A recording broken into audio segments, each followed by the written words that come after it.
It's time for another backyard garden tour. Hi, I'm Heidi from Garden Crossings, and tonight we're going to take a walk through my gardens and see what's currently in bloom. And also we've gone through and had the gardeners cut back a few shrubs that are done flowering for the season. So let's go ahead and take a walk through the gardens. There's no better place to start off than right up front at the mailbox. And this is always a favorite time of year for me when my Silmakivi clematis starts to bloom. This clematis has been here on my mailbox for several years, like way more than 10 years. And every year it continues to just impress me with its beautiful light lavender blue blooms. This year the foliage was starting to grow, and I didn't notice right away that it wasn't really twining up the trellis very well. So you can see a lot of that growth is kind of heavy and at the base near the ground, and that's just simply because I didn't get out here and help train it upwards to the top. When this is done blooming, I'm going to go ahead and just trim it back to the base and let it re-flush out, regrow up that trellis to enjoy some blooms later on in the season. At the base of the mailbox, we planted some Supertunia combos. These are our 3-in-1 combos, where you have 3 different plants all mixed together to kind of give you that instant mix of color as the season goes on. These are going to go ahead and fill in this space, just covering up all the dirt that we're currently seeing. I've also over the years tried to plant coneflowers in this space, and they kind of come and go, but this one here remains. This is a beautiful pink one. I believe it's the Ruby Giant variety, and as long as it's happy, we're going to leave it there and let it do its thing. Ideally, I would love to have more perennials here, but this is really kind of a hard area to grow things in because it does tend to be a little bit more on the dry side. So we have to be very intentional about watering this space and keeping the plants happy and well watered. We're going to head on up to the front of the house and take a look at how the pots are doing. I think they're doing pretty nice myself, and I've been really impressed with some of these new 2025 varieties that we planted here in our aqua pots. So really filling out nicely. A few of the plants that are really taking over and saying, hey, we're going to be the winners of color in this pot are the Supertunia Tiara Blue, beautiful royal purple with that nice white center. And then we got the Tiara Pink as well, and they are also just as beautiful, and I'm loving that combination there of the two of them planted together. Another plant that I've been really impressed with is the new Angelonia Wedgwood Pink. So all these varieties I'm showing you right here right now are going to be varieties in 2025, so these are not currently available. Nemesia Bluebird has gotten an improvement, better habit, more flowers, and we'll see as the summer goes on if it continues to keep flowering even in the heat of the summer. The pots on either side of my entry are kind of a mix between new and old. We've got the new unplugged white salvia. I have been so impressed with this salvia. So crisp, so clean, lots of excellent branching. A great thriller in the container combinations. This is a great plant for hummingbirds, so if you're looking to attract hummingbirds to your garden, salvia is always one of those plants that you really can't go wrong with. We have it paired with the Supertunia Saffron Finch. I just love the yellow of Saffron Finch. Last year when we were doing our trials of it, I couldn't talk enough about it. And you can see we've used it in several places, not only here at the house, but also at the greenhouse as well, because it's just the perfect yellow to pair with any flower color.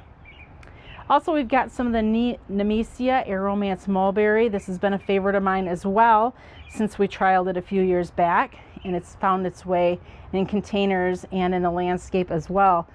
Nemesia typically can't handle the heat of the summer, but Aromance Mulberry takes it like a champ and just continues to bloom through the hot, through the cold, and gives us color from early season in May here through the end of the fall. We also have some Superbena. This is Sparkling Amethyst, which is one of my personal favorites. The kind of bi-color purple blooms there.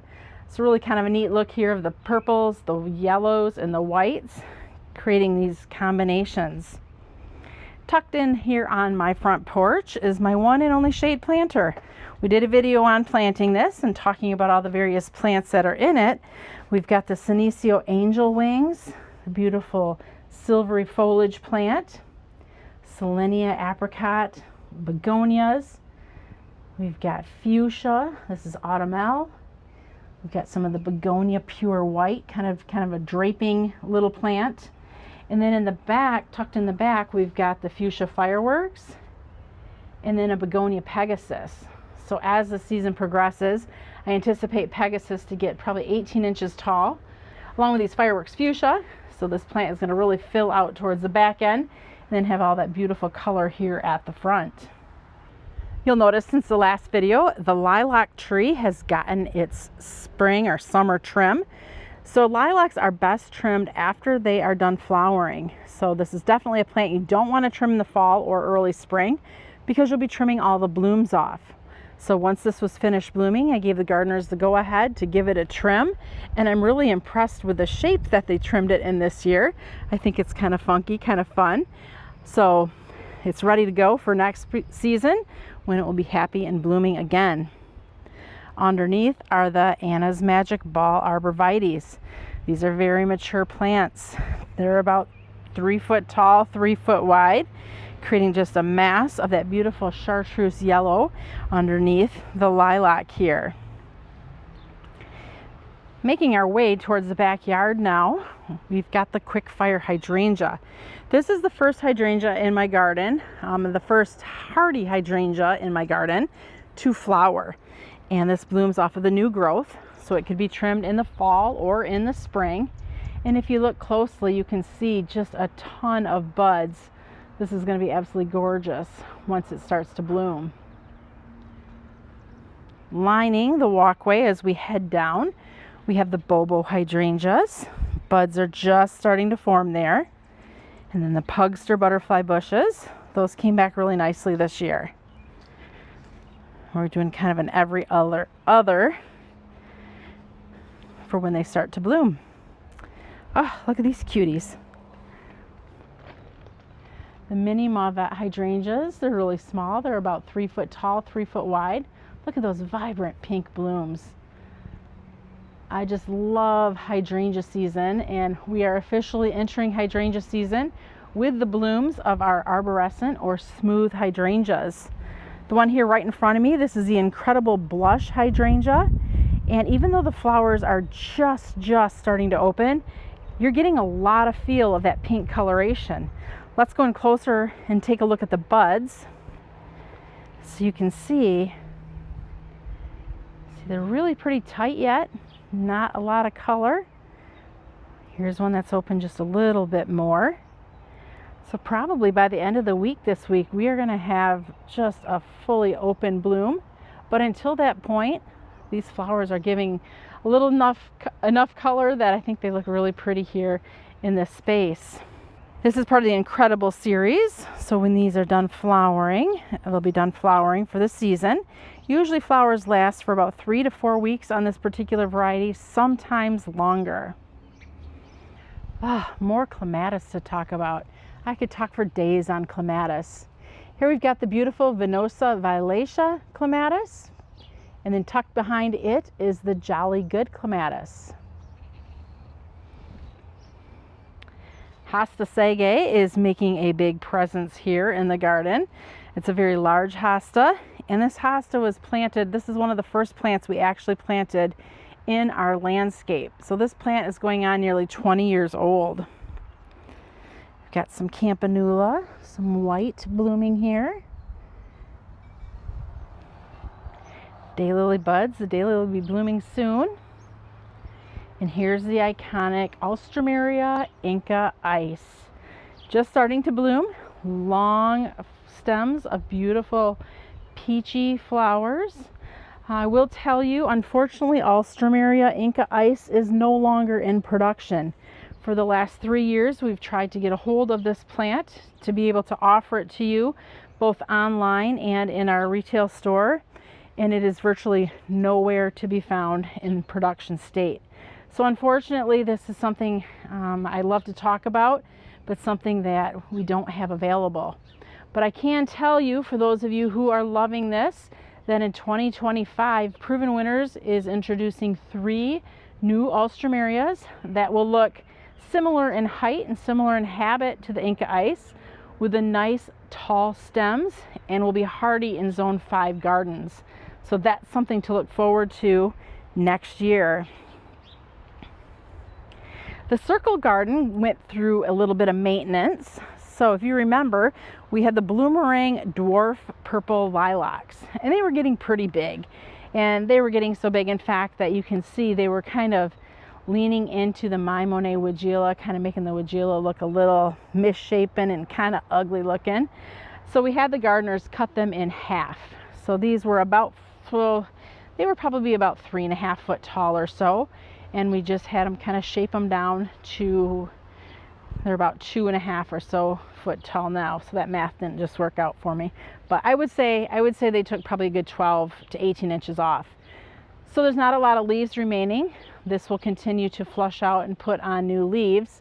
This is a reblooming lilac, so I do anticipate by the end of the summer that we will see that it will be blooming again. Some of the Selenia yellow begonias, along with the Sun Patient red in this garden. Here's another example of the lilac that was trimmed back. So a lot of your spring blooming shrubs, the best time to trim them is when they're done flowering. A lot of them set their flower buds on their old growth. So trim them when they're done flowering, and you just leave them until the following year when they'll bloom again in the spring. Atlas Rose is smelling lovely tonight. Look at all those blooms. It's just loaded with flowers. When these flowers get kind of spent looking, we'll go ahead and trim them off, and this plant just continues to cycle and flush throughout the summer with these beautiful big pink flowers. Here's another look here at the My Monet Weigela. Beautiful variegated foliage, and you can see just the touch of blush pink on the tips. It really gives this plant a beautiful tricolor look. In the spring, this blooms with beautiful tubular hot pink flowers. Under the deck, let's check out how the hostas are doing. Hosta Liberty is really happy. This is that bright one you're seeing here in the center of the screen. This one always catches a lot of attention when we do this garden tour. So one thing I'll say about Hosta Liberty is you're seeing it kind of yellow and green right now, but depending on the time of year, it might have more of a whitish margin to it.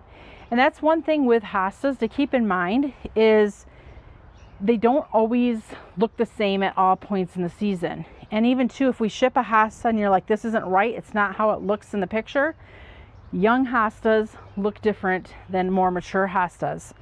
So if it's not exactly what you see in the picture, it could be a young plant, or it could be dependent on, is it early in the season or later on in the season. The Invincible Limetta hydrangeas are just coming into bloom. You're seeing the lime green flowers right now, and as these flowers continue to open, they're going to take on more of a white coloration. Perfect size to get tucked under a window. We just planted a few of the new Agastache for 2025. These are some of our bloomable Agastache. So we'll let these fill out and kind of keep an eye on them throughout the summer. We'll put the name up on the screen because right now I'm at a loss of what the variety is. But they're going to look really pretty there, tucked in with the white and green there of the hydrangea. Our Dutch boy and girl are standing watch over this little area of the garden. We've got the saffron finch petunias. We've got Nepeta cat's pajamas. And then a few of the bleeding heart here as well. So this little space is going to have constant splashes of color. Nepeta is long blooming, as are the bleeding hearts. And of course, you know, your petunias bloom all summer long. This is a fun plant with kind of a fun story. This is actually a Gerber daisy. This Gerber daisy was introduced by Proven Winners a bazillion years ago. Honestly, 10, 15 maybe years ago. I think Minuteman was a series of it. I could be wrong on that. I don't know. But this is an annual. This plant has continued to come back year after year, and I have no idea why Proven Winners discontinued it, because this honestly is a favorite Gerber daisy of mine. The flowers aren't near as big as, you know, some of your traditional Gerber daisies, but check out those long stems. This is a cut flower Gerber daisy that blooms all summer long. It doesn't kind of cycle like a lot of times Gerber daisies do. They'll bloom and then it takes forever to get more blooms. These just continue to go all summer long. At the time, there was orange, yellow, and this beautiful magenta. Got some daisies, just daylilies, not daisies, daylilies, just starting to bloom. Some of the Happy Return series up front. The town dianthus. Those were in their prime a few weeks ago, but you can see this is a rebloomer. It just continues to put on color all summer long. So what we'll do once we kind of stop seeing is prolific flowers, is what we have right now, is we're going to give them just a light trim to kind of clean them up a little bit and let them reflush and re-go at it to continue giving the nice magenta blooms throughout the summer. There's a few little Sweet Romance lavender tucked in there by those hydrangeas, giving us just a little hint of purple. Some more clematis. This is the, I think it's My Angel clematis, or Blue Angel clematis. This has been on here forever as well, many years, and it just continues to do beautifully year after year. We're going to continue up the hill and then head back down again, because I know this is an area that those of you who watch regularly are probably wondering, how are the Tough Stuff hydrangeas doing?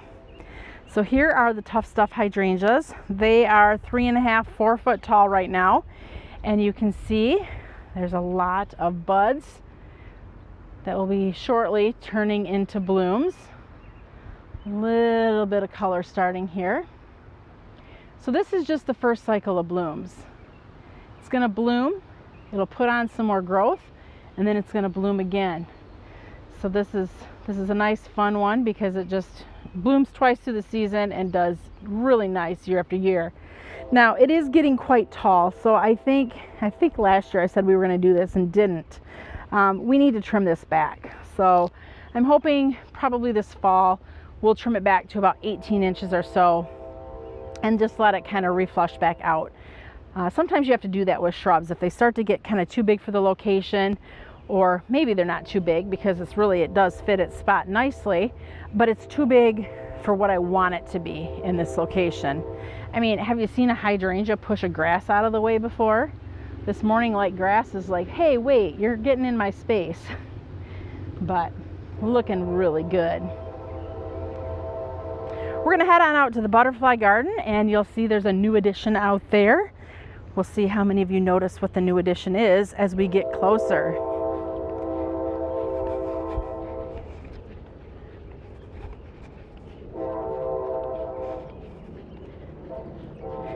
Do you see it? Do you see it yet? All right, coneflowers just starting to put on some color. Lots of buds there. So those will be more exciting in future videos. We've got the white sun patience lighting this garden bed, because I just love, like I say, love how white just glows in the night. The spagula is looking amazing. This is a great native plant that can be grown in sun or shady areas. Beautiful rich red with a yellow. That is a great plant. Tucked down there is a little bee balm starting to bloom as well. Nice short variety. Part of the Pardon My series. More clematis blooming. Look at that, Viva Polonia. This plant has done outstanding this year. Like, this is the best year I've ever seen it bloom. It's always wonderful, but this year is just extra.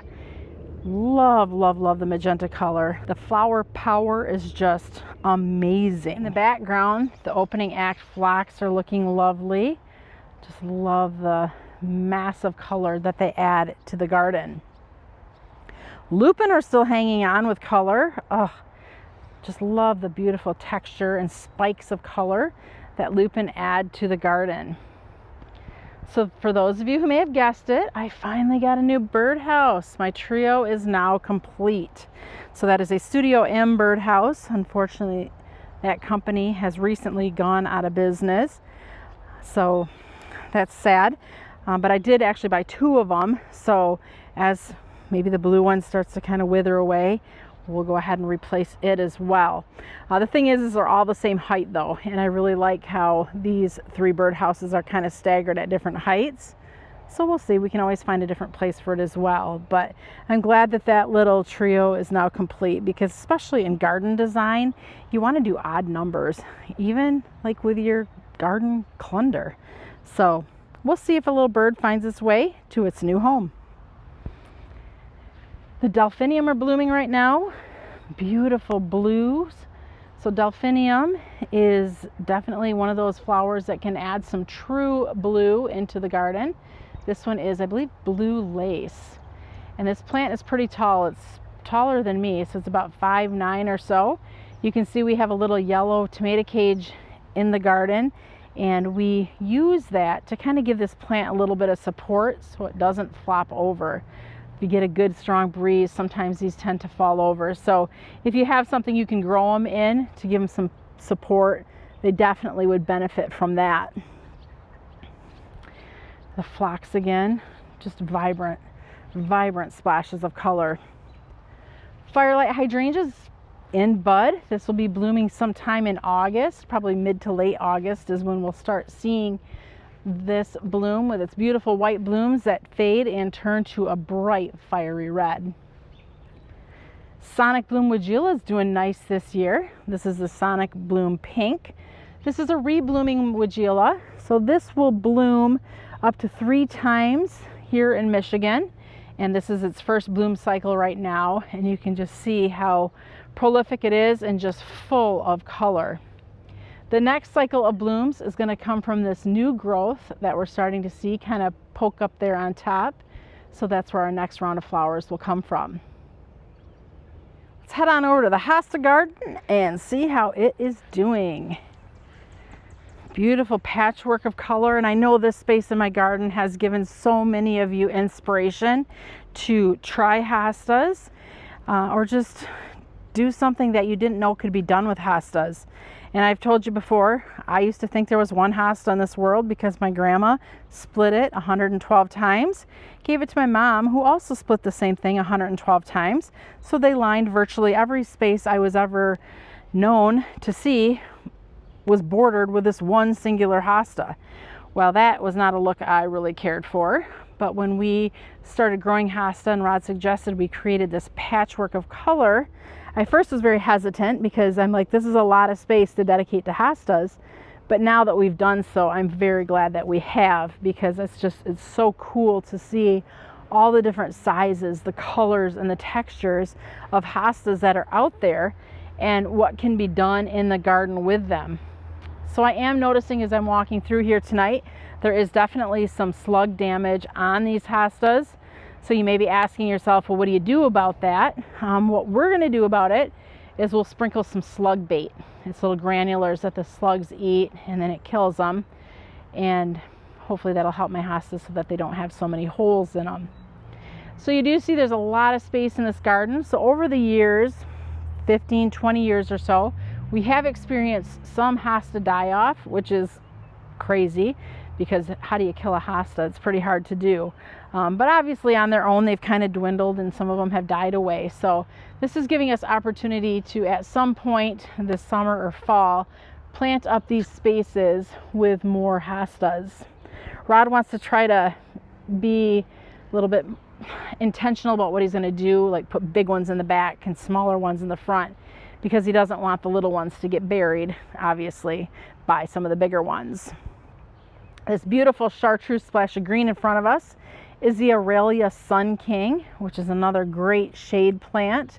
And you can just see the beautiful chartreuse or golden yellow color. It just adds a little bit of different texture into a bed of hostas. As we make our way around, we're transitioning into an area that gets just a little bit more sun. So we're we're able to add some more of the sun plants into the mix at this point. So as we make our way around, you're still seeing a little bit of the shade plants kind of trickling through. We've got some nice ferns there, which is adding a little bit more different color and texture. There's some astilbes now starting to show up in this space. We've got dicenter or bleeding heart, which is our great spring color in this space, as well as hellebore.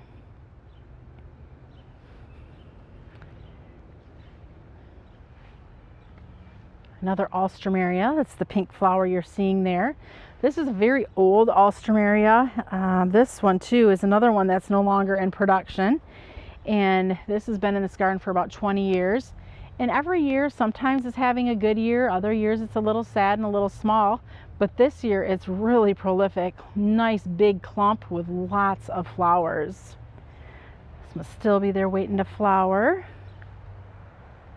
In the back, the giant hosta next to the bench is Empress Wu. So when we planted these beds, we didn't do a good job because at the time we didn't know we'd need to know the names of all the plants. So unfortunately, most of the plants in my garden are not labeled. So I don't know what all of the plant varieties are, specifically the hostas, because I think there's over like 3,000 or something crazy like that named varieties of hostas. So when somebody sends me a picture and says, "Hey Heidi, what hosta is this?" it's nearly impossible for me to know. I'm not a hosta expert. I'm not a hosta guru. So what I'll typically do is tell people, you know what, find a Facebook page of hosta lovers, because they know their hostas and they could probably tell you better than me what a certain hosta variety is. Got another monarda here just starting to bloom, or bee balm. I'm loving the color of the flowers, especially up against the hot pink sun patiens. Another clematis just starting to bloom, jolly good.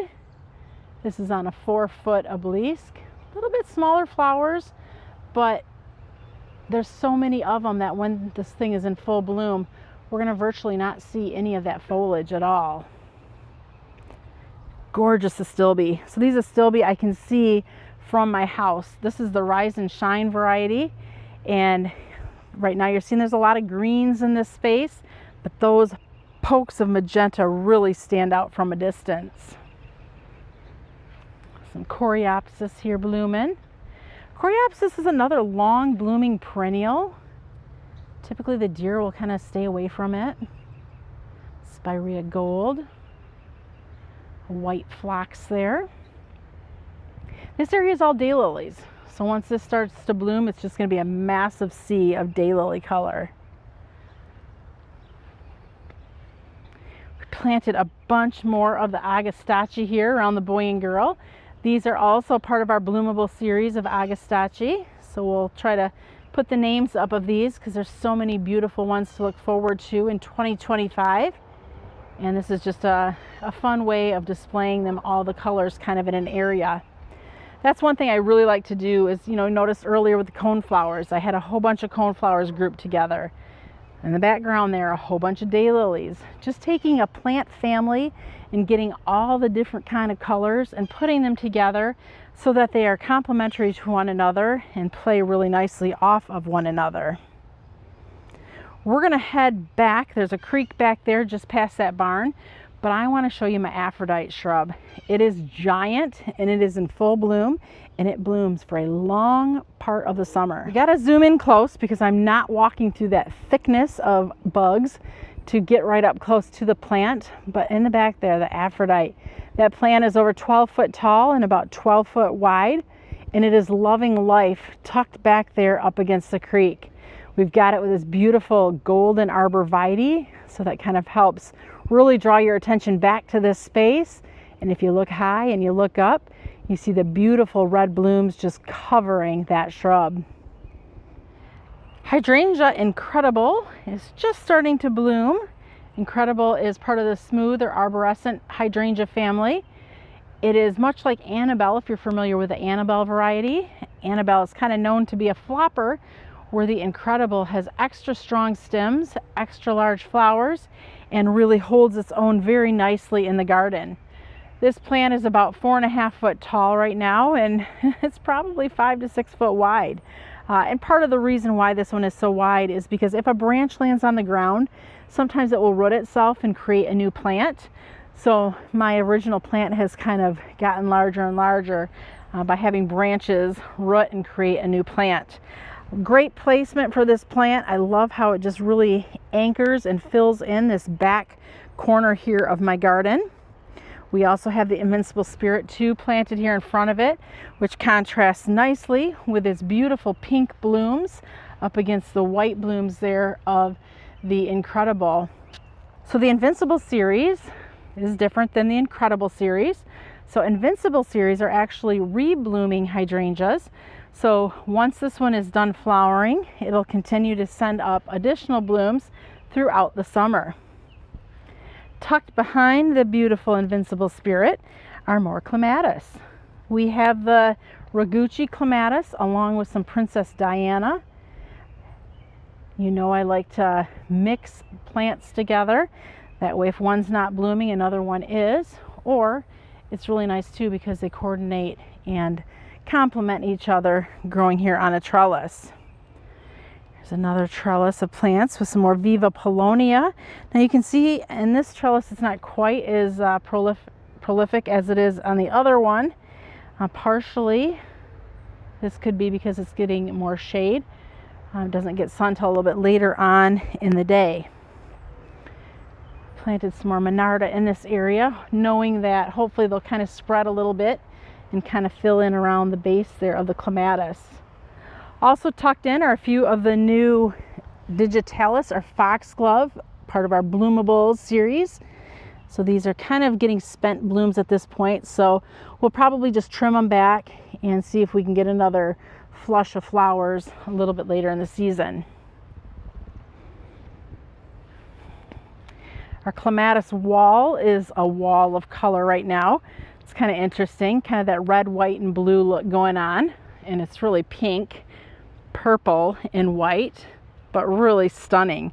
We're going to go in and take a closer look. Taking a closer look at the clematis growing on this wall, the white you're seeing is the clematis Haldine, and that is all the way up to the top there. I think those are 8-foot poles, and it's just really reaching for the top and showing a lot of beautiful white with just a really light tinge of purple. We've also got more of the Princess Diana clematis, the beautiful pink, kind of tulip flower looking. And then of course the clematis Hydrangea, which is our top selling clematis with a beautiful purple bell shaped flowers. Right now I'm seeing some giant bumblebees kind of going on in. This is also a great plant for the hummingbirds as well. They really enjoy the Hydrangea. And then down here hanging out near the bottom, we've got more of the Jolly Good clematis. So this is the reason I like to plant multiple plants on one area, because I love how the mix just is so beautiful together. For those of you who remember, a couple years back now, I think it's 3 years now, we planted a bunch of Alstroemeria, or Peruvian lily, in the garden as annuals because these are zone 8. We here in Michigan are a zone 5B or 6A. My particular area is a 6A. And look at here. These have all overwintered now. This is the 3rd season, and they've come back really nicely. Now these are the shorter varieties. They only get about 12 inches tall or so.